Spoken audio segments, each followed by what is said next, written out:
கதைச்சரம் நேயர்களுக்கு அன்பான வரவேற்புகள். இன்று நாம் 1920களில் வெளிவந்த எழுத்தாளர் வடுவூர் கே. துரைசாமி ஐயங்கார் அவர்களின் சரித்திர நாவலான விலாசவதி என்ற நாவலை காண உள்ளோம்.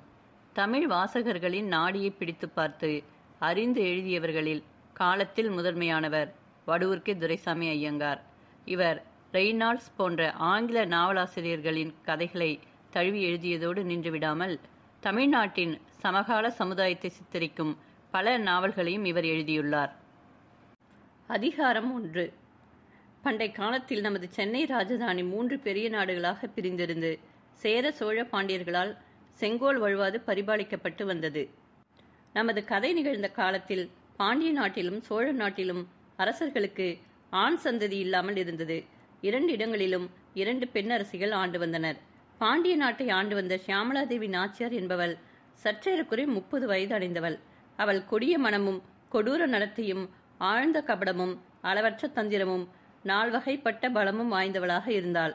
இவளிடத்தில் ராட்சச குணங்கள் எவ்வளவு அதிகமாக நிறைந்திருந்தனவோ அவ்வளவு அதிகமாக சோழ நாட்டரசியான விலாசவதி இடத்தில் சாத்வீக குணங்கள் பரிபூரணமாக குடிக்கொண்டிருந்தன. 2 நாட்டரசிகளும் ஒன்றுவிட்ட சகோதரி முறையுடையவர்களே இருந்தாலும் இருவரும் அந்யோன்யமான நெருக்கமும் பாராட்டலும் இல்லை என்றே சொல்ல வேண்டும். பாண்டிய நாட்டரசி சமண சமயத்தை தழுவியவளாகவும் சோழ நாட்டரசி சைவ சமயத்தை தழுவியவளாகவும் இருந்தனர். அந்த வேற்றுமை காரணம் பற்றி அவர்களுக்குள் அன்பு குறைந்து பகைமை மேலிட்டிருந்தது. அவ்வாறு பகைமை இருந்ததனால் பாண்டிய நாட்டரசி அதிக வல்லமை வாய்ந்தவளாக இருந்தாளானாலும் அவர்களுக்குள் வெளிப்படையான போர் மூளாமல் இருந்ததற்கு ஒரு முக்கிய காரணமும் இருந்து வந்தது. விலாசவதி தேவியின் தாயோடு பிறந்த அம்மானான வீரசிங்க சோழர் என்பவர் இலங்கை தீவின் அரசராதலால் அவர் எப்பொழுதும் விழிப்பாக இருந்து சோழ நாட்டிற்கு எந்தவித கெடுதலும் உண்டாகாமல் பாதுகாத்து வந்தார். சகல விஷயங்களிலும் விலாசவதி தேவி தனது அம்மானது புத்திமதியின்படி நடந்து கொண்டு வந்தாள். அவளுக்கு இலங்கையில் பெருத்த பக்கபலம் இருப்பதை கருதியே பாண்டிய நாட்டரசி சோழ நாட்டரசியின் மீது வெளிப்படையான சமர்த்தொடுக்காது ரகசியமான பல சூழ்ச்சிகளும் சதி ஆலோசனைகளும் செய்து வந்தாள். அந்த காலத்தில் காவிரி பூம்பட்டினம் என்பது சோழ நாட்டின் முக்கிய துறைமுகப்பட்டினமான சகல வளங்களும் நிரம்பியதாக இருந்தது. அது கிழக்கு கடற்கரையில் காவிரி கடலோடு கலக்கும் இடத்தில் வெகு ரமணீயமாக அமைந்திருந்த பட்டினம். அந்த அழகிய துறைமுகப்பட்டினம் இரவிலும் பகலிலும் எந்த நேரத்திலும் ஆரவாரம் மிக்கதாகவே இருக்கும். ஆனால் அன்றைய காலத்தில் வழக்கத்திற்கு 100 மடங்கு அதிகமாக அவை காணப்பட்டன. அது நல்ல கோடை காலமானதால் 2 நாட்கள் தொடர்ச்சியாக மப்பும் மந்தாரமும் மழையுமாக இருந்தது பற்றி கடல் அபாரமாக கொந்தளித்து ஆரவாரம் செய்து கொண்டிருந்தது. குளிர்காற்று விற்றென்று வந்து மோதிக்கொண்டிருந்தது. சூழ் கொண்ட கருமேகங்கள் ஆகாயத்தினது முகத்தையெல்லாம் போர்த்து அங்கும் இங்கும் விரைவாக ஓடிக்கொண்டிருந்தன. பொறுக்க இயலாதபடி கடலில் இருந்து வீசிய புயல் காற்று பனி போல குளிர்ந்து இருந்தது.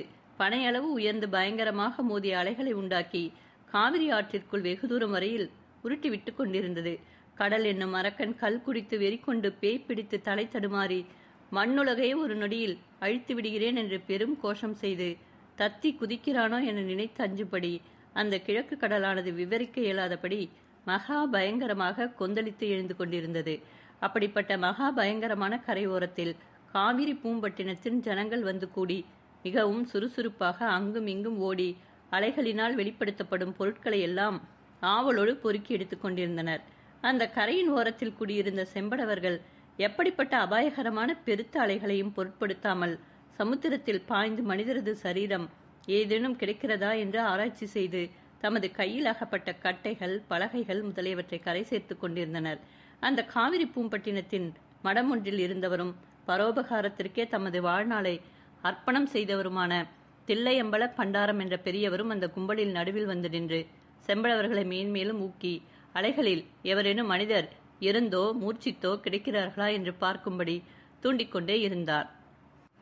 அப்பொழுது வீரையன் என்ற ஒரு செம்படவன் ஆவேசம் கொண்டவன் போல மெய்மறந்து தலைக்கால் தெரியாது பாய்ந்து தாண்டி குதித்து அலைகளுக்குள் விழுந்து நெடுந்தூரம் நீந்தி தனது கையில் அகப்பட்ட பொருட்களை வெளிப்படுத்திக் கொண்டிருந்ததையும் சில சமயங்களில் அவன் சுழல்களுக்குள் அகப்பட்டு ஆழ்ந்து போனதையும் கண்ட சாமியார் அவனது விஷயத்தில் நிரம்பவும் கவலை கொண்டவராக தமது கையை தட்டி, அடே வீரையா, நீ பரோபகாரம் செய்வதற்கு முன் உன்னுடைய உயிரை காப்பாற்றிக் கொள்ளப்பா. நீ உன்னுடைய பெண்டு பிள்ளைகள் தாய் தகப்பன்மார்களை காப்பாற்ற வேண்டியவன் அல்லவா? சோரை வைத்துக் கொண்டு தானே சித்திரம் எழுத வேண்டும். ஆகையால் நிதானமாக வேலை செய். முரட்டுத்தனமாக போய் விழுந்து உன் உயிருக்கு ஹானி தேடிக்கொள்ளாதே என்று புத்திமதி சொல்லிக் கொண்டிருந்தார். அப்பொழுது ஒரு பலகை இழுத்து கொண்டு கரைக்கு வந்து சேர்ந்த வீரையன் சாமியாரை நோக்கி, ஏன் சாமி இப்படி அஞ்சறீங்க? நாங்க ராப்பவளா இந்த சமுதிரத்திலேயே கிடக்கிற மீன் குட்டியாச்சே, இந்த அலை என்ன செஞ்சிட போகுது? அது கெட்டது போங்க, நீங்க பயப்படாம சும்மா பார்த்துட்டு இருங்க சாமி.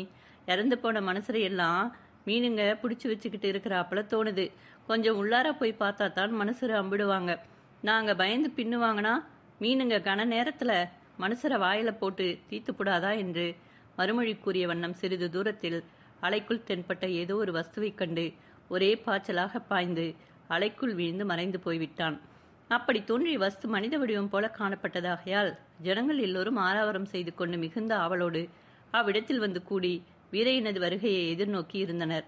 அவன் ஏதோ ஒன்றை கொணர்ந்து கரையின் மீது போட்டுவிட்டு நிரம்பவும் அதிருப்தி அடைந்தவனாக தூர பார்வைக்கு இது மனுஷங்கணக்கா இருந்துச்சு. கடைசியில பார்த்தா கட்டையா இருக்குதே. கப்பல்ல இருந்து முழுகி போனவங்க என்ன ஆனாங்களோ தெரியலையே. நம்ம காவேரி ஆத்து தண்ணியில அடிப்பக்கத்துல சுழலுங்க இருக்குதுல்ல, அது மனசரையெல்லாம் அதுக்குள்ளார இழுத்துக்கிட்டு போயிடுச்சோ என்னமோ தெரியலையே என்று கூறிய வண்ணம் மறுபடியும் அலைக்குள் விழுந்து மறைந்து போய்விட்டான். அப்பொழுது சாமியார் தமக்கு பக்கத்தில் இருந்த இன்னொரு செம்படவனை பார்த்து, அப்பா காத்தவராயா, நேத்து ராத்திரியா கப்பல் உடைந்தது? அது உங்களுக்கு எப்படி தெரிந்தது? நீங்கள் எப்போது இங்கே வந்தீர்கள்? கப்பல் உடைந்தது முதல் இதுவரையில் நீங்கள் ஒரு மனிதரை கூட கண்டுபிடிக்கவில்லையா என்றார். அதை கேட்ட காத்தவராயன் நிரம்பவும் பயபக்தி வினயத்தோடு சாமியார் அண்டையில் வந்து நின்று, சாமி, ராத்திரி சுமார் 20 நாள் இருக்கும். சமுத்திரத்துல கூப்பிடு தூரத்துல ஜனங்க மானாவரியா இருந்து பெருத்த கூச்ச போட்டாங்க. அதை கேட்டு நாங்களும் முழிச்சுக்கிட்டு எழுந்து ஓடியாந்து பார்த்தோம். ஆனா கப்படு அமுங்கின உடனே எல்லா குக்கர்களும் ஒரு கண நேரத்துல சடக்குன்னு ஓஞ்சு போச்சு. இருந்தபடி இருக்கட்டும்னு நாங்கெல்லாம் கட்டுமரத்தை வலிச்சுக்கிட்டு போய் படாத பாடெல்லாம் பட்டு தேடி பார்த்தோம். கப்பல் இருந்ததாவே தெரியாம போயிடுச்சு.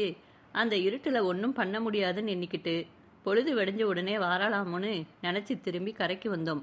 அப்ப கரையோரத்துல ஒரு மனுஷன் ஒரு கட்டையை பிடிச்சிக்கிட்டு நீந்திக்கிட்டு வந்ததையும் அலை இங்க அந்த மனுஷனை அங்கிட்டும் இங்கிட்டும் உருட்டிக்கிட்டு போனதையும் அவன் ஓஞ்சி போய் சாவ போறாப்புல கிடந்ததையும் கண்டு அந்த மனுஷரை கொண்டாந்து கரை சேர்த்தோம். அவரு பேச்சு மூச்சு இல்லாம கடந்தாரு. அவரு போட்டுக்கிட்டு இருந்த சட்டை மேல ஒரு தோளுவாரும் ஒரே உரப்போட்ட ஒரு பட்டாக்கத்தையும் இருந்துச்சு. அவரோட துணி சொக்காயெல்லாம் தொப்பலா நனைஞ்சி தாறுமாறா போய் கிடந்தது. கை கால் எல்லாம் சுத்தமா விரைச்சி போய் கிடந்ததுங்க. உடனே நாங்க அவரோட துணிகிணியெல்லாம் புழிஞ்சு கட்டிவிட்டு கை காலுக்கெல்லாம் சூடு ஏத்தினோம். கொஞ்ச நேரத்துல அவர் கண்ணை முழிச்சு பார்த்து மாயை திறந்து காட்டினாரு.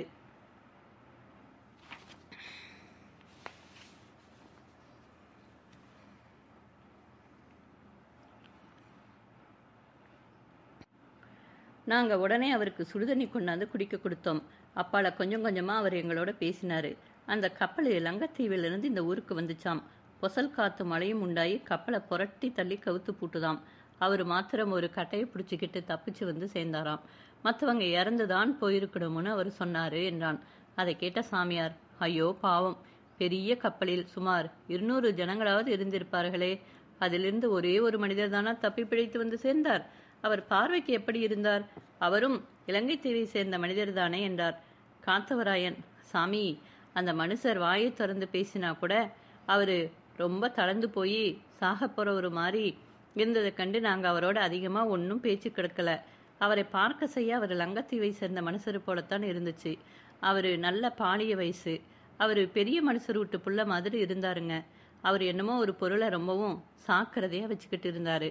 அந்த பொருளை அவர் ஒரு துணியில கட்டி அந்த துணியை இடுப்பை சுத்தி இறுக்கி கட்டிக்கிட்டு இருந்தாரு. நாங்க வச்சிருந்த தீப்பந்தத்துல பார்த்த உடனே அவர் ரொம்ப ஆவலோட இடுப்புல இருந்த முடிப்பை அவுத்து அதுக்குள்ளர இருந்த பொருளை பத்திரமா இருக்குதான்னு பார்த்து திரியும் அதை இறுக்கி முடிச்சுக்கிட்டாருங்க. அதுல பணம் கிணம் இருக்குமோன்னு பார்த்தோம். அது இன்னதுன்னு தெரியல. ஆனா அவர் இடுப்புல ஒரு பை தொங்கிக்கிட்டு கிடந்தது. அந்த பை நிறைய பணம் இருந்துச்சு என்றான். சாமியார் அவருடைய மடியில் அவர் ஏதோ ஒரு பொருளை முடிந்து கட்டி கொண்டிருந்ததாக சொன்னாயே, அது பார்வைக்கு எப்படி இருக்கிறது என்பதை கூட நீங்கள் கவனிக்கவில்லையா என்றான். காத்தவராயன், ஓ கவனிச்சோம். அவர் கண்ணை திறந்து பார்த்த உடனே தீப்பந்தம் இருந்ததையும் நாங்கெல்லாம் நின்னதையும் கண்டாரு. உடனே இடுப்புல இருந்த முடிச்சாவுத்து அதுக்குள்ளார அந்த பொருள் இருக்குதான்னு பார்த்தாரு. அப்ப அது வலிக்கு அவரோட கையை விட்டு தரையில விழுந்துச்சு.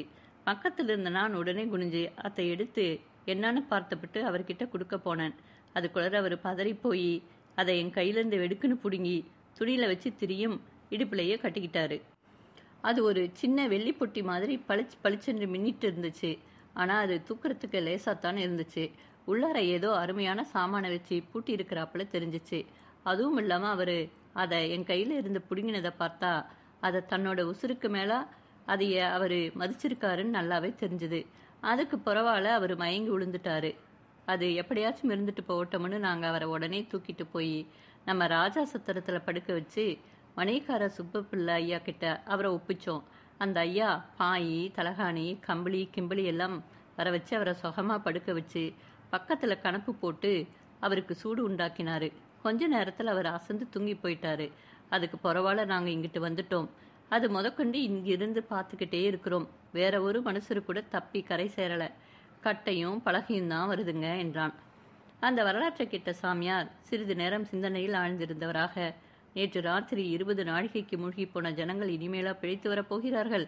எல்லோரையும் மீன்கள் தின்றுதான் இருக்க வேண்டும், அல்லது சிலரை அலைகள் உருட்டி கொண்டு போய் வெகு தூரத்திற்கு அப்பால் எங்கேயாவது கரையில் ஒதுக்கி இருக்கலாம். என்னவோ அத்தனை பேரில் ஒரு மனிதராவது பிழைத்து வந்தாரே, அதுவும் தெய்வத்தின் திருவருள்தான். கப்பலில் இருந்து போன ஜனங்களின் சொந்தக்காரர்களுக்கெல்லாம் இந்த சங்கதியை தெரிவிப்பதற்காகவே கடவுள் அந்த ஒரு மனிதரை மாத்திரம் காப்பாற்றினார் போலிருக்கிறது. இனி நான் இங்கே இருப்பதில் உபயோகம் ஒன்றுமில்லை. அவர் தங்கியிருக்கும் சத்திரத்திற்கு நான் நேராக போய் அவர் இப்பொழுது எப்படி இருக்கிறார் என்று பார்த்து அவருடைய வரலாற்றை எல்லாம் அறிந்து கொண்டு அவருக்கு என்னால் ஏதாவது உதவி தேவையாக இருந்தால் அதை செய்கிறேன் என்று அவனிடம் கூறிய பின் அலைகள் ஆகாயத்தை அளாவி கொந்தளித்து ஹோ என்று பேரரவம் செய்து முழங்கிக் கொண்டிருந்த அந்த மகா பயங்கரமான காட்சியை விட்டு ஊரை நோக்கி நடந்தார். நடந்தவர் கால் நாழிகை நேரத்தில் மகாராஜனது சத்திரத்தை அடைந்து உள்ளே நுழைந்து மணியக்காரர் இருந்த கூடத்தை அடைந்து கப்பல் விபத்திலிருந்து தப்பி பிழைத்து வந்த மனிதரது தேக நிலைமையை பற்றி விசாரித்ததன்றி தாம் அவரை பார்க்க விரும்புவதாகவும் கூறினார். சத்திரத்து மணியக்காரர் சாமியாரை கண்டு எழுந்து நின்று பயபக்தி வினயத்தோடு கும்பிட்டு வணங்கி உபசரித்து, சுவாமிகளே, அந்த மனிதரை நம்முடைய செம்படவர்கள் ராத்திரி சுமார் 20 நாழிகைக்கு இங்கு கொண்டு வந்தார்கள். நான் இங்கே இருந்த சிப்பந்திகளை எழுப்பி வைத்துக் கொண்டு அவருக்கு வேண்டிய வசதிகளை எல்லாம் செய்து கொடுத்து வேறு வஸ்திரங்களை உடுத்திவிட்டு கம்பளி போர்வையால் போர்த்திவிட்டு கணப்பு முதலியவை போட்டேன். அவர் பொழுது விடியும் வரையில் சுகமாக தூங்கி களைப்பு தெளிந்தவராக எழுந்தார். அவர் களைப்படைந்திருந்ததைக் கண்டு நான் அவருக்காக விடியற்காலையிலேயே சுட சுட ஆகாரம் தயாரித்து செய்திருந்தேன். அவர் எழுந்தவுடன் விரைவாக தம்முடைய காலை கடமைகளை முடித்துவிட்டு ஆகாரம் சாப்பிட்டவுடனே இவ்விடத்தை விட்டு புறப்பட்டு அவசரமாக போய்விட்டார் என்றார். சாமியார், என்ன ஆச்சரியம்! விடியற்காலம் சமுத்திரத்தில் மூழ்கி போய் செத்து பிழைத்த மனிதர் இதற்குள் புறப்பட்டு அவசரமாக போனது ஆச்சரியமாக இருக்கிறதே. அவர் யார், எந்த ஊர், கப்பல் எந்த இடத்திலிருந்து வந்தது, அதில் யார் யார் இருந்தார்கள் என்ற விவரமெல்லாம் தெரிந்தனவா என்றார். மணியக்காரர், அதையெல்லாம் பொழுது விடிந்த பிறகு சாகவாசமாக விசாரித்துக் கொள்ளலாம் என்று நினைத்து அவருக்கு வேண்டிய சௌகரியங்களை மாத்திரம் கவனித்துக் கொண்டிருந்தேன். ஆனால் அவர் தம்முடைய போஜனத்தை முடித்துக் கொண்டவுடனே என்னை பார்த்து தாம் ஒரு அவசர காரியமாக உடனே புறப்பட்டு போக வேண்டுமென்றும் தமக்கு ஒரு குதிரை விலைக்கு வாங்கி கொடுக்க வேண்டும் என்றும் சொன்னார். நேற்று ராத்திரி கப்பலில் இருந்து தண்ணீரில் மூழ்கி போனவர்களில் வேறு யாராவது தப்பி பிழைத்து வந்தால் இவ்விடத்திலேயே இருக்கும்படி தாம் சொன்னதாக அவரிடம் சொல்லச் சொன்னார். எனக்கு 100 பொன் சன்மானம் செய்தார். நான் உடனே வெளியில் போய் ஒரு குதிரை விலைக்கு பேசி வாங்கி கொண்டு வந்து கொடுத்தேன். அவர் உடனே அதன் மேல் ஏறிக்கொண்டு புறப்பட்டு போய்விட்டார் என்றார். சாமியார், அவர் எந்த ஊருக்கு போகிறார் என்பதாவது தெரிந்ததா என்றார். மணியக்காரர், அவர் செய்த துரிதத்தில் நான் அவரிடத்தில் எந்த விவரத்தையும் கேட்க முடியாமல் போய்விட்டது. அவரை பார்த்தால் யாரோ ஒரு உத்தியோகஸ்தர் போலவும் பெரிய மனிதர் வீட்டு பிள்ளை போலவும் காணப்பட்டார். சாமியார், சரி, இது அபூர்வமான சம்பவமாக இருக்கிறது. அந்நிய தேசத்திலிருந்து கப்பல் மூலமாக வந்த ஒரு மனிதருக்கு இந்த நாட்டில் அவ்வளவு அவசரமான ஜோலி என்ன இருக்கப் போகிறது? அவர் எண்ணி போகும் காரியம் ஏதாவது ராஜாங்க சம்பந்தமான விஷயமாகத்தான் இருக்கும். போக போக எல்லாம் வெட்ட வெளியாகிவிடும். அது இருக்கட்டும், அந்த மனிதர் ஒரு சிறிய வெள்ளிப்பெட்டி ஒரு துணியில் முடிந்து இடிப்பில் கட்டி கொண்டிருந்தாராமே, அதை நீர் பார்த்தீரா என்றார். மணியக்காரர், ஆமாம், நேற்று ராத்திரி அந்த மனிதரை தூக்கி கொண்டு வந்த காத்தவராயன் என்னை தனியாக அழைத்து கொண்டு போய் அந்த சங்கதியை ரகசியமாக சொன்னான். அவருடைய இடுப்பில் அவர் ஒரு சின்ன மூட்டையை கட்டி கொண்டிருந்ததை நானும் பார்த்தேன். அவர் படுத்துக்கொண்ட போது கூட அந்த மூட்டையை அவிழ்க்காமலே தான் படுத்துக்கொண்டார். பொழுது விடிந்த பிறகு எல்லா விவரத்தையும் தெரிந்து கொள்ளலாம் என்று நான் அதை கவனிக்காமல் இருந்துவிட்டேன். பொழுது விடிந்தவுடனே இந்த மனிதர் இவ்வளவு அவசரமாக புறப்பட்டு போவார் என்று நான் நினைக்கவே இல்லை என்றார். சாமியார், சரி, ஒரு விவரத்தையும் தெரிந்து கொள்ளக்கூடாமல் இருக்கிறது. நான் மறுபடியும் சமுத்திரக்கரைக்காவது போய் அவ்விடத்தில் அகப்பட்ட பொருட்களைக் கொண்டு இவர்களுடைய ஊர், தொழில் முதலிய விவரங்களை யூகித்து அறிய முடியுமா என்று பார்க்கிறேன் என்று கூறிய வண்ணம் சத்திரத்தை விட்டு வெளியில் போய்விட்டார்.